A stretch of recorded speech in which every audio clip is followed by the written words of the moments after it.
Hey everybody, it's Hope. Before you listen to this next episode, Victoria and I just wanted to record a quick note to say that we know that you know that the audio of this next episode is not ideal.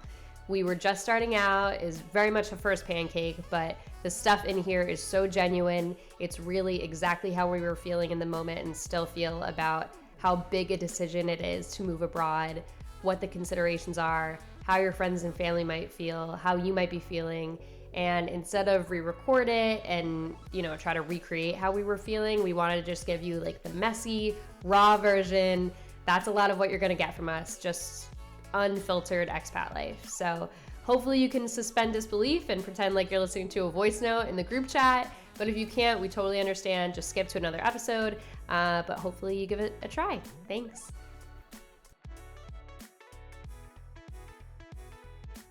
Welcome to Your Favorite Exes. We're your favorite expats. Very exciting. First ever episode. Lots to talk about. Really big topic. I've been in Spain now for 4 years, which was absolutely crazy to think about. And you've been here for what now? Feels like 4 years, but since May of this year. So about 6 months, around 6 months, somewhere in that. Yeah, so less than a year, but yes. Definitely you're past the 6 month up. You're probably around 7-8 months now. Yeah. Which is crazy. And we're also in the new year, which is also crazy. Just so many unbelievable things. In one sentence, no. But honestly, we really wanted to do this podcast because being expats is just really different experience than anything, we've ever done in our lives. We also have very different backgrounds, even though we've been friends for so long. How we got here was very different. And I, at least from traveling a lot, I've met a lot of people, just constantly asking anybody, how did you move to Spain? How did you get there?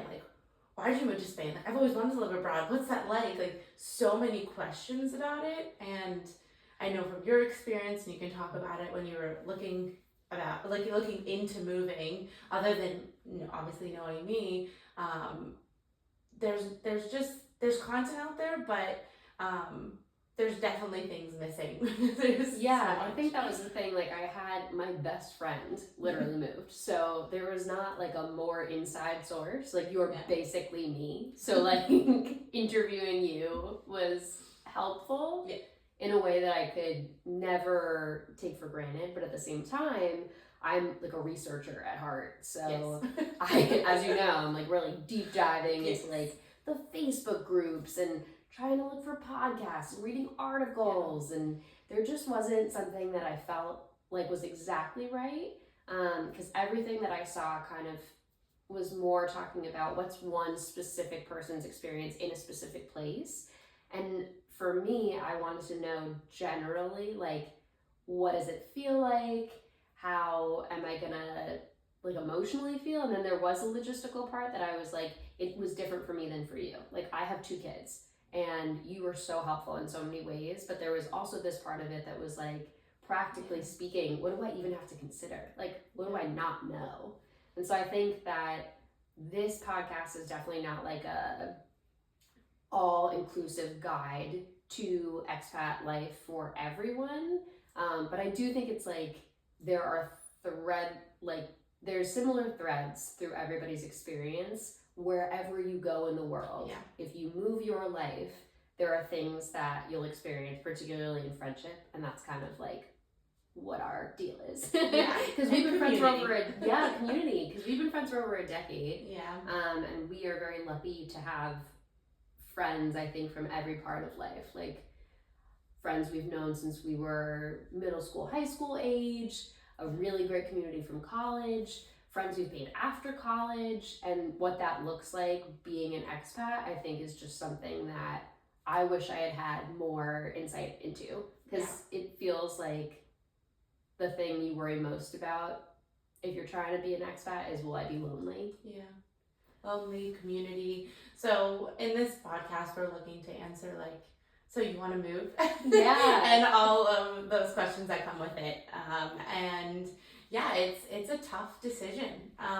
Even to starting to think about it, obviously online, you know, you see people on Instagram. There's a lot of like romanticizing the idea of living elsewhere.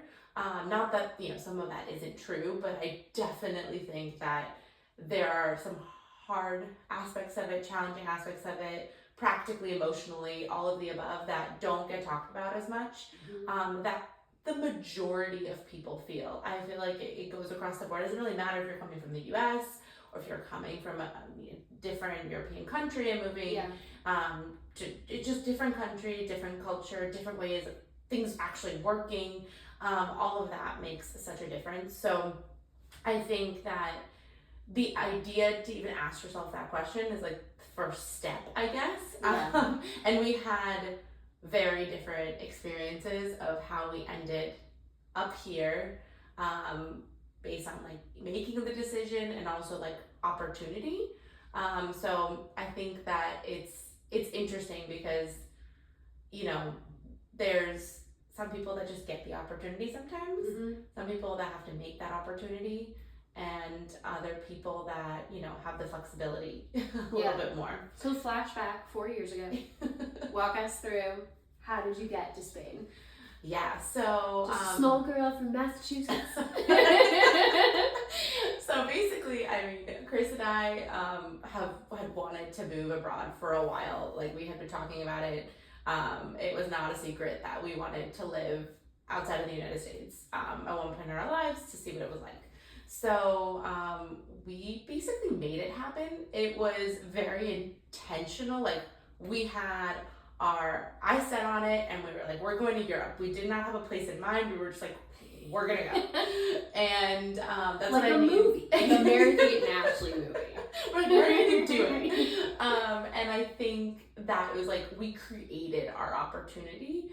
And it was like a long game because we started out with being like, we were both in jobs that weren't global companies, and Chris like was not happy at his company, so he was looking for a new job, and always decided to look at it as global companies. So when he was looking for a new job, he specifically focused on global companies, any companies that would have offices abroad. So he applied to no companies that did not offer that.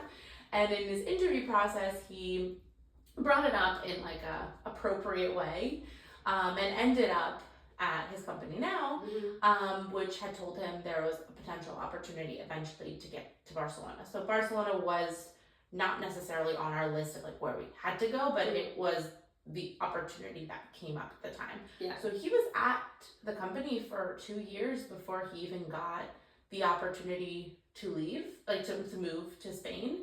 And yeah, so it was a long game. Like, he started, it was 2 years, and then the opportunity came up. And the second it did, it was at a weird time. We started learning about it in like summer 2020, and we moved November 2020. Very normal year. Nothing interesting besides your move. No big deal. So I think for us, it was like the opportunity came after, you know, making it happen, and it didn't matter that it was in the middle of a pandemic. We were just like, let's go. We wanted this. Like, I hadn't been to Barcelona since I was 15. Chris visited once for work, and we were kind of just like, okay. And we didn't visit because there's no way to do that in the pandemic. Yeah. We just had him sign his contract, and we moved 2 months later. Very on the whim. We also don't have kids. Still don't have kids, but we didn't have kids then either. We had 2 dogs, and we were just like, we sold all our stuff, packed our stuff, and moved to a country and city we had been to each one time separately. I just remember being like, what do you mean? You were there once when you were 15. You know, they speak a different language there. And you were just like, yeah, it's just like gonna be great, and we just want to be in Europe and travel in Europe. And I could not have thought of something further from a decision I would ever make. Which I told you. I was like, I know. That's so great. I'm so happy for you, genuinely. Also a little sad for me, because I was like, I'm going to miss you. And I also think, like, for context, like, we had met in college. We were obsessed with each other from the moment that we met. We're big, little, and sororities, which, like, for those who don't know, it's basically like, how would you describe big sister, it? little sister. It's like a family within, like a club. That was a really logical way of saying it. I was gonna be like, it's like your arm. Yeah, like okay, your you can see our sorority- personalities in like one go here. like like my person. And Yes. so like being in So much Massachusetts. cuter. Thank you. So much cuter. I just feel like, I don't know, I had this really romanticized idea of my life after college, and that you and all of our other friends who we had met, that we would all live in this like radius within each other in suburban/city Massachusetts. And it wasn't that it was were you the first actually person to leave? I don't think I was. You weren't the first, but I was in the wave. The first. You were wave. the first to move internationally, like that far. Yes. You were the first to move a flight away, I believe. Yeah. And so Sure. it was one of those things that like, but it was also a pandemic, so I was like, I'm not seeing anybody. So like, it didn't feel real in some ways. But it's funny because you think of us and like we have such a similar story if you look at it on the surface, because like we're both from Massachusetts. You're originally, me, I'm a Jersey girl. Shout out Jersey. But we married Massachusetts men. True. And then we're both living in Barcelona now. So we went from living on, streets next to each other in college to living like towns away from each other in Massachusetts. Then we lived an ocean away from each other. And now we live like 20 minutes away again, depending on what form of transportation you take. 30-minute walk. Could be closer. It's not close enough. When we complain that it's not close enough. I know, I'm like, oh. But how did you, like, basically for me, I think in my life, we were ready for it. We knew, we created the opportunity when it comes to the opportunity. So when it came to the decision, for us, it was a no-brainer because it was something we created, we wanted, and we thought about it, but I'm gonna be honest, I think it was slightly impulsive, and it was the idea of, well, you can always go back. Yeah. If I really don't like it, if I'm really unhappy, I can always move back. And that's what kind of got me through. Like, I have options. Yeah. Whereas when, we were talking, I remember distinctly you saying, I will never live in a country I didn't speak the language, and like I just could never like leave where I am. When in the point in a show they would make that like 90s like record scratch sound, like like fast forward, she lives there now. Like literally, it was completely not on my radar at all. I know. You're familiar. I think it was just one of those things that we were trying to have a family in 2020, and so my brain also was just focused on like, I want to start my family. I have the house, the dogs, like everything was set up for like the life that I always pictured and dreamed of, and like the kid was in the mix, in the works. And so it just like wasn't really a thing. And then I'm trying to think, we had so that was Charlie, our daughter, who's 3 now. And then Miles, I believe, was he born when we were considering it? I'm just trying to think of the timeline. So it was basically like, I remember Trevor and I having conversations around when people were talking about Roe versus Wade, and we were saying like, oh, like if Roe falls, like we should probably have a conversation about like, is this a place that do we want to try Europe? I think it was never like, oh, like we would, flee America. But it was more like it opened up this opportunity in our minds that we hadn't ever thought of before. That was like, what would a different life look like? And would we regret not seeing what that was like? It was very different from you guys who were like excited about this like new European thing. We were more like, this looks different to us than we thought it would. Should we try to think of what else there could be? And so I remember like very distinctly a moment sitting outside, I think with like beers, where Charlie was napping, and we had just found out, I think, about Roe falling, and Trevor was like, so I think we should have that conversation. And I felt like it was so funny because I was like, what do you mean? What do you mean? Like Jennifer Lawrence meme? Because I felt like it seemed so implausible. I really could not, even though we had like, I'm the same person having this conversation with my husband, and even that, I was like, this seems like an impossibility. It seems like something we like talked about in a very unreal way. And then fast forward, I mean, it was more so for us, you guys had decided and then spent a while trying to make it happen. We had like the nugget of an idea, and it took us a really long time to make the decision. Yeah. And the amount of friends who have held my hand through this, my poor family, like talking me through this, and we just had a lot. Not that you guys didn't have this, but because we, I think, like had a family, it felt like there was a lot to leave behind, and that still weighs on me in this decision. But we ultimately just felt like it would always be a what if, and we wanted to make sure, for our family in particular, that we would look back and say like that was the place that we most felt was right to raise a family. Because I think it would be different. I don't know that, I feel pretty positive we probably wouldn't have moved if we didn't have kids, which is so funny in the grand scheme of things. But it just feels like, at least for us, we were making the decision based on them and seeing what their life could look like. So yeah, long-winded way of saying, like very different reasons for going. And I think it's important too, one of the things I was thinking about was this idea of like, I said, oh, I would never do that. And this idea of like, is it the right time for me to move abroad and become an expat? And for me, I feel like it was not the right time when you moved.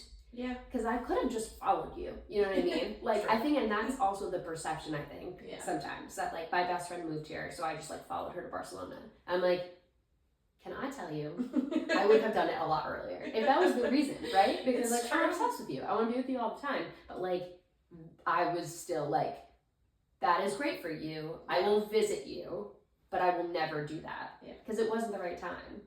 And it became the right time. And I think for anyone trying to figure it out, it's like, now doesn't have to be the time. Like, if it's too much or it doesn't excite you, like, that's cool. I would say, like, try to leave your heart, mind open to the possibility. And maybe it'll become the right time. And then also, it might never be the right time. And we will have friends who will never move to Europe, but or that's anywhere. Fine. Yeah, like, yeah, exactly. But like, you can keep those relationships. It doesn't, yeah, exactly. So I think like everyone has their own path, and you just have to see, because maybe the time will come where it does feel right to you. And if it does, we hope you find us and we're helpful in some way, because that's really what I think we're looking for here. It's like, hopefully, also, like, we love to help people. If people want to, like, ask us questions, like, we like to be a resource for people. And also, it's a time capsule. Because this is a special time for us. Because, like I said, like, I'm never, gonna move to Europe. We legitimately don't know how long we'll be here. Yeah. So, it's nice to look back and say, like, oh, that's what that was. I think it's like a decision, too. Like, I think the way that we said, like, opportunity versus the decision, like, we made the decision, like you said, we created the opportunity, and then that decision was already made. You guys took a really long time making the decision. Your opportunity was always there, because with Trevor's job, he could always have done this. So it was the decision. So it really depends on you. So it's important to ask yourself the right questions, and there's no right or wrong way to do it. There's no right or wrong time. It's all a matter of what's right for you. Yeah. And like we've both said too, I think something that was really interesting is that you always have the option of going back. You don't know how long you're going to be here. We feel a little bit more stable because we really love it, so we've made more of a commitment to staying. Yeah. And that's okay. Like, I think that's something that the unknown and the fear of doing something scary and big, I think sometimes outweighs when you want, like, that becomes a bigger focus than actually just doing the thing. Mm-hmm. There's always practical things. There's always logical things that you need to be aware of. Yeah, and we'll get into that. We'll have other, episodes around that. But when it comes emotionally, it is such a big decision. But at the same time, sometimes it's just like, you have to make the decision and do it. Like, that was, I remember the conversations we had so much together. I'm like, okay, well, there comes a point where you can talk this to death. You can ask a bajillion questions. You can do so much research. Yeah. But ultimately, you have to just decide. Yeah. And just say, I'm going to do it. And when you commit, just go for it. And that is a really scary moment. And even I remember when we were on the plane on the way over here, and it was really sweet. Hope had gotten everybody, like all of our friends, to like write me like a note, and it was so kind. I was reading them on the plane and I'm crying, and even though I was doing something that I wanted and Chris and I wanted and we were so excited, there was still a part of you, you're just like, well, I'm doing something, I'm going somewhere, I don't know what the heck is going on. And it's really terrifying, even if you want it. And it's okay to have multiple feelings at the same time. I think that's something I had to reconcile with, like having multiple feelings and emotions around the thing that you almost feel guilty. I'm like, if you're happy, I should be happy that I'm going somewhere because I wanted it so badly. I made this happen. And what a privilege to be able to do it. Exactly. There's so many, and then you're like, well, I'm actually terrified. I have no idea what we're doing. Like, thankfully, we actually. I don't have any furniture. We came with 4 suitcases. We didn't have an apartment. We just showed up. You guys literally were in a hotel when you got here. Like, well, my cousin lived here for about 4 days before she moved to Sweden, so that was really not helpful. This is unrelatable, Victoria. So we international families. That's another thing. I think it's like it's also your background. It really depends on like how you grew up. Like I grew up. It's funny because Chris, my husband, did not grow up this way. We grew up very differently. But I grew up. My parents are Greek, and we would go back every summer. It was a big part of our lives to travel there. So traveling to me wasn't as like a big like being in Europe and experiencing Europe wasn't. It was something that was part of my life growing up. Yeah. And I have family in Greece. I have family in different countries within Europe, cousins. So when I told my parents, it was not a it was not a huge event. It was my dad was like, okay, because he moved to the US when he was 18. So he was like, okay, and I did that. Like, that's great. Have fun. Like, very supportive, very, not really affected. Mm-hmm. Whereas, like, Chris's parents were, it was different. They didn't really travel growing up. The idea of him leaving Massachusetts was a big deal, let alone moving across the ocean. Yeah, like not to be dramatic, but it feels devastating. Yeah. Like and it's hard because I think like there's a tension in being an expat of like, well, it's my life and I believe in making decisions for yourself and empowerment and all this good stuff, adventure and pursue your dreams. Yeah. And then the other side of it is like, I think it's okay. I think like we've talked about this a lot, like there's a sliding scale of this, but like a feeling of guilt or like at least acknowledgement that it is hard for the people you leave behind. 100%. And they didn't make that choice. It's a choice you make that affects other people. It's and like happening to them. Exactly. And like that was a big thing that I felt like at that point a lot of our friends had moved. But I mean one of our really close friends, like it was such a sad goodbye. Like she was holding our son Miles and she started bursting into tears and I was like, it makes you feel horrible. And I got it because I felt that too. And I told her, I said, I'm so overwhelmed. Like I'm such a crier and I felt like so overwhelmed because it's the weight of the decision I made that seems to be like hurting this person that I love. And like she was so happy for me too. It's just like that we all hold, like you said, multiple feelings. It's so much more complex than I thought it would be. It's overwhelming for the community you leave behind, and I think there's, like you said, there's a guilty feeling. But it's a balance too, because it's like you have a community to leave behind, which you feel lucky. Yeah. And then also you're coming to some place like we really didn't have anyone, because like I said, I had a cousin, but she left like 4 days into us moving here, so we really didn't know anybody, and you knew me, which definitely helped. So a little different experience, but we came knowing nobody. So leaving like everything you know, people that love you, you have a friend group, you have everything set up for you, you know where to go to the hairdresser, the nail salon. Like I know these things are silly, and you don't think about them. The second you move, you're like, oh my God, I have nothing. Like I don't know where to go for anything.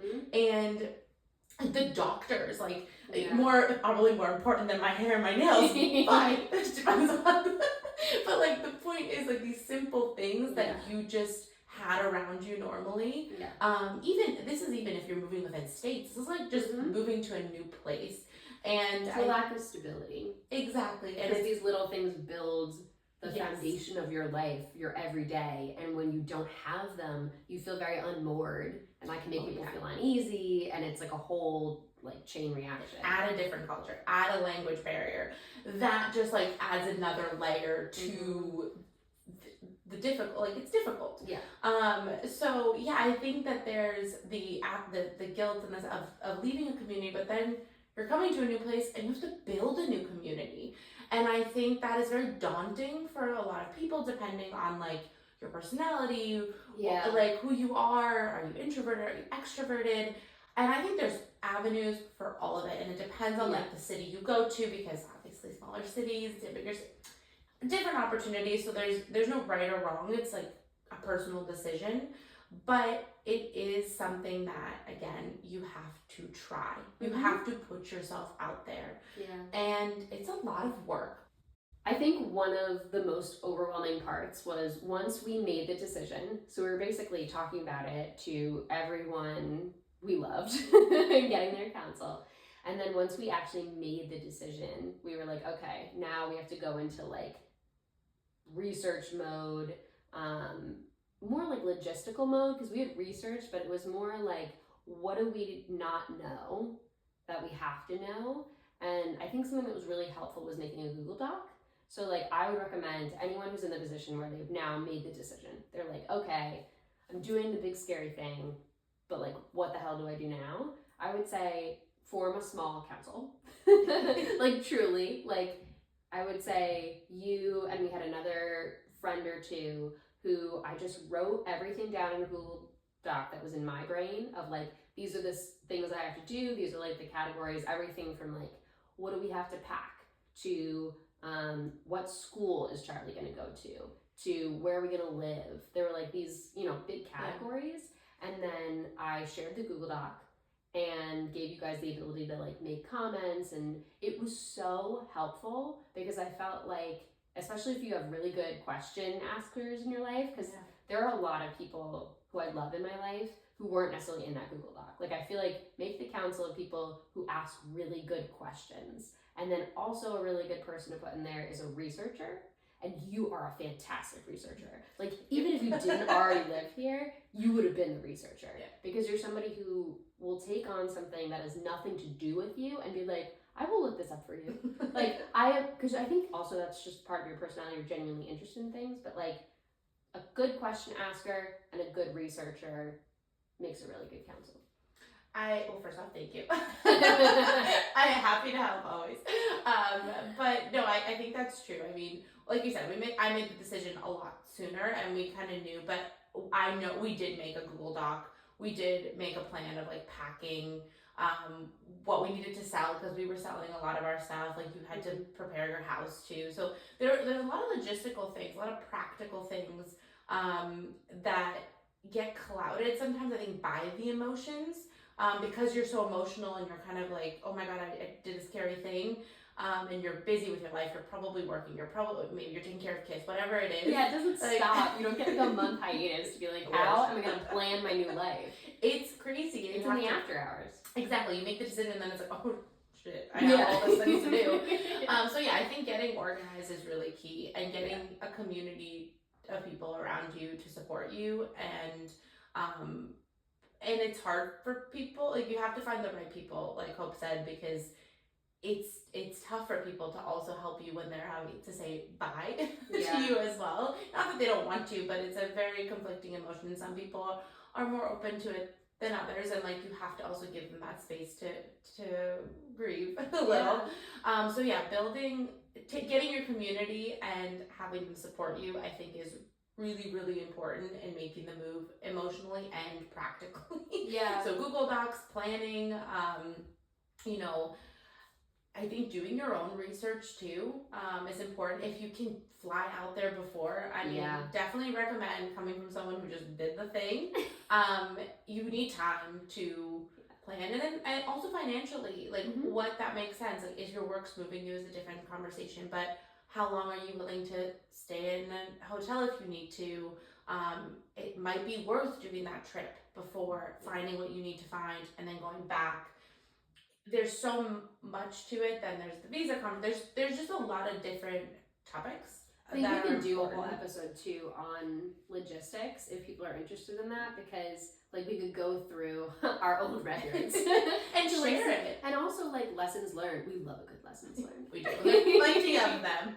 But I think it's also like the most important thing for me was like you have to whole ass it. Like once you decide, that was the one thing I felt so unsure. I had such a hard time making the decision and wrestling with it, but the minute that we decided, we popped a bottle of champagne and I was like committed.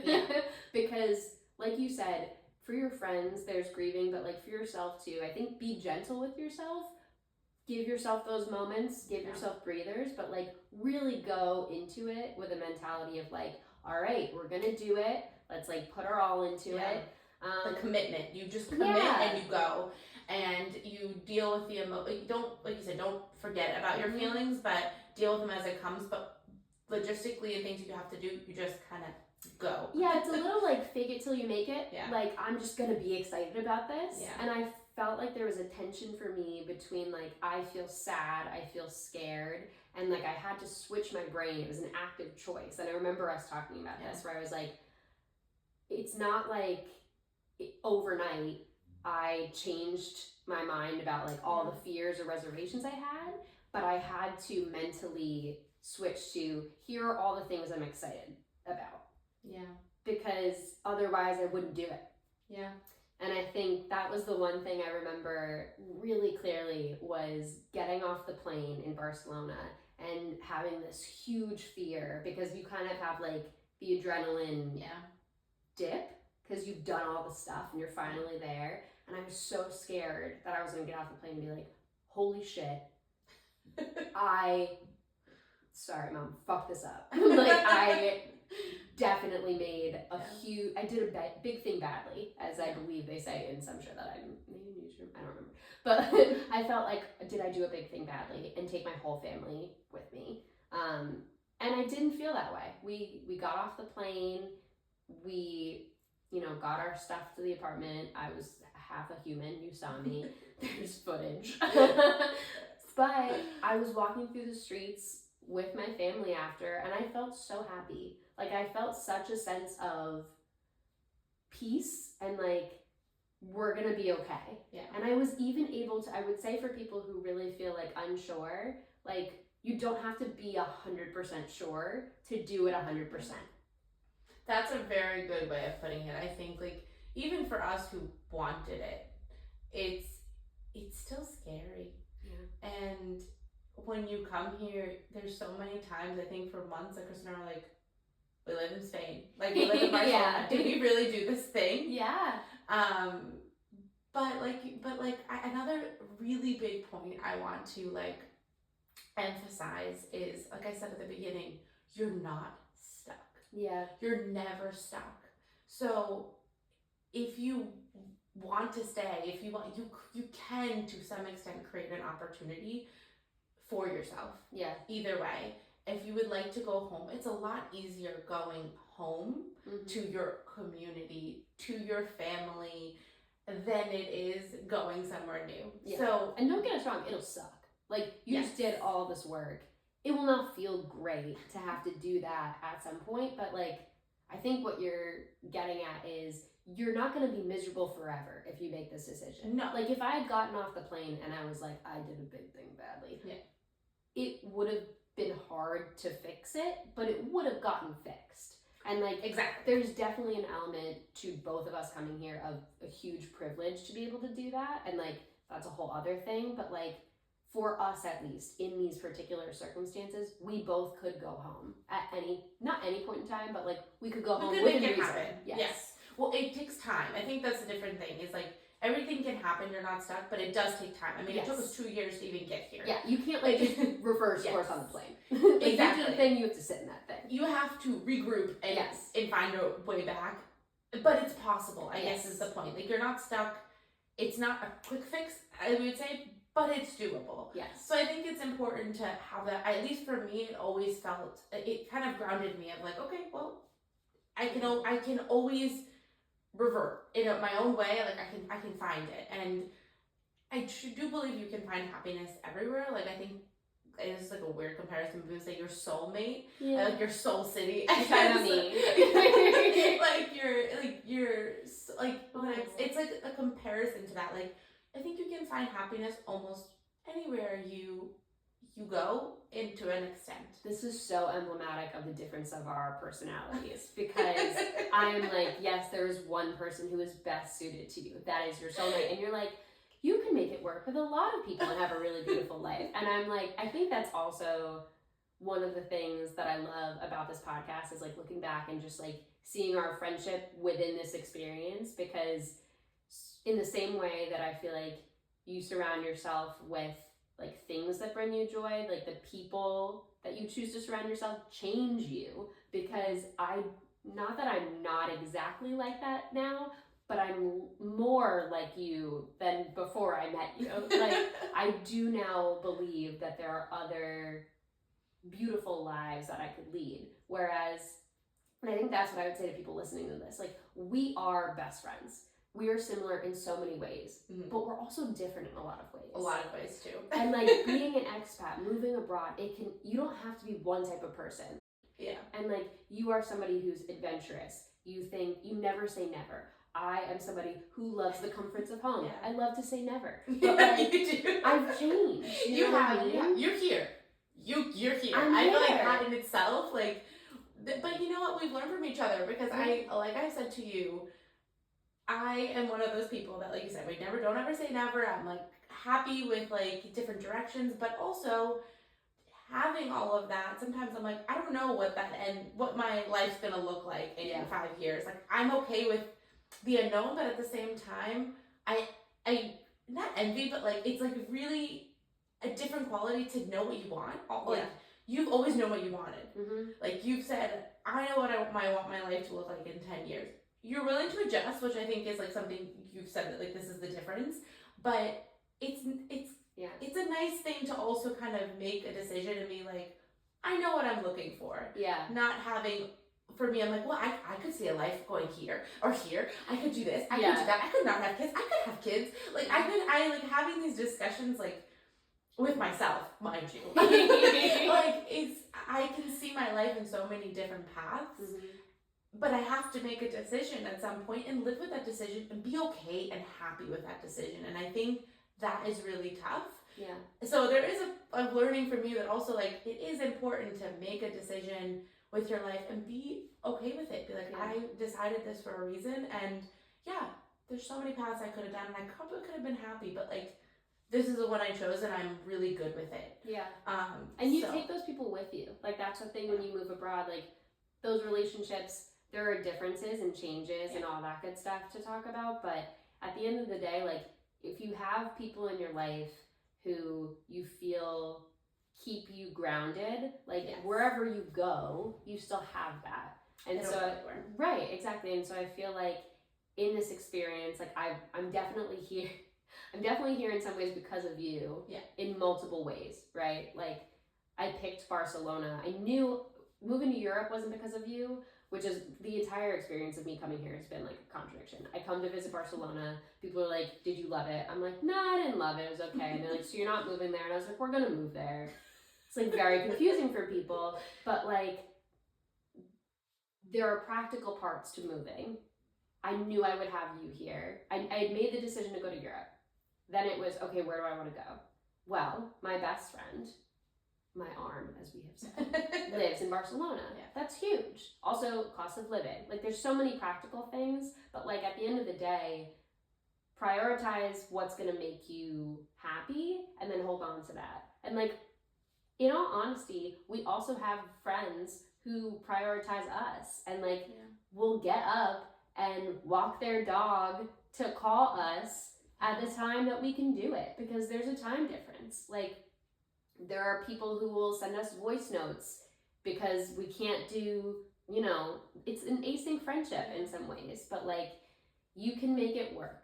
That's what I would say to people. You don't lose people.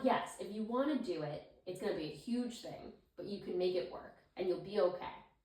I would say that the community, like our friends at home, I feel closer to a lot of those people now. And I've been away for 4 years because you can still stay close and still connect.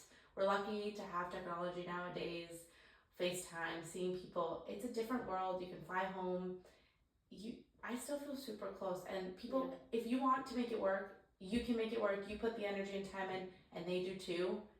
It doesn't matter where you are in the world. So I think to wrap this up, this is a really exciting and terrifying decision. But you don't have to make it alone. You have so many avenues. There's opportunity. There's a decision. It's just really important to remember that no matter what you end up, even if you decide that this isn't right for you, you don't want to move, it's you're not going to lose yourself. You're not going to lose your community. You're not going to, make it's not a mistake. It's basically the point is nothing, even if you decide to go or not go, nothing is a mistake. You will not regret it. It will change you forever, I think, in a good way, no matter what. Yeah.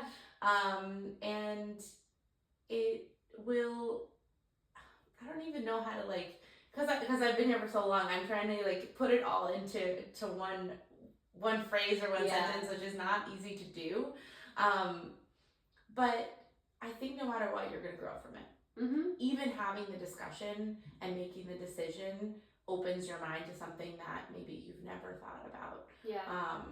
Or maybe you have, and you say, why not? And you just go for it, and good for you. And then you're sitting across from your best friend. In It's a possible. different country, being like, what the hell? How did this happen? We did it. But I totally agree. I think that the biggest thing I would say is it's not one type of person who does this. It's not one type of personality.